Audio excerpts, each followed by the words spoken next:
Forza Horizon 5 is a great game. Behind all the bugs, glitches, and exploits, there's a Forza Horizon 4 reskin game waiting to surface. From the games just randomly crashing for me after doing the first 4 races about 6 times, to the game kept telling me to reconnect my wheel. I knew if I could just make it past the tutorial, it would be fine. Then it happened. I moved on and was greeted with the Forza Horizon 5 in Mexico. The map is gorgeous and on paper is bigger than Forza Horizon 4. 5 lacked playability for me. As a drifter, I wanted to actually drift areas, not just zones, but areas for teams to hold competitions like crates and parking lot in Forza Horizon 4.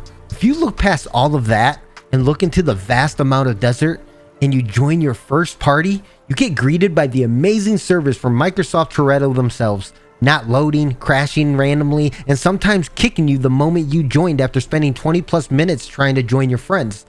It probably doesn't help that I was attempting to play the game at launch on Windows 11, and let's be real, 11 has its own bugs that need to be ironed out. And if you have Forza Horizon 5 on Xbox, well, the graphics look a tad worse than Forza Horizon 4, which is very upsetting for a lot of people still on the Xbox One platform. All bugs aside, the game is beautiful. I completed all drift zones with 3 stars and haven't really picked up the game since. Event Lab could be a plausible solution. The drift lobby was an option and ghosting didn't really happen every time you hit a wall or tap someone. This game has a ton of potential to be better than Forza Horizon 4, but in my opinion, they need to add areas for drifters that can just drift regularly that doesn't require you to search for blueprints or share codes to join them. Even with Event Labs, the lack of concrete pavement was upsetting to me as well and blocked a lot of potentially amazing ideas that could come out of the drift community that I'm part of. The lack of drift-inspired areas turned me away from Forza Horizon 5 and kept me inside Assetto Corsa more.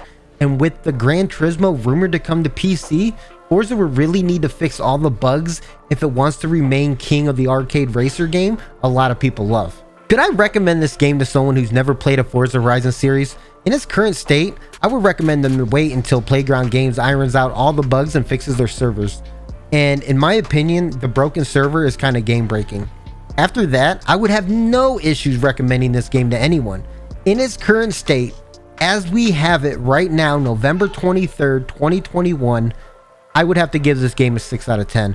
And once they release a patch that actually fixes the buggy convoy issues, I'll revisit the game and update my review of the game if it's warranted.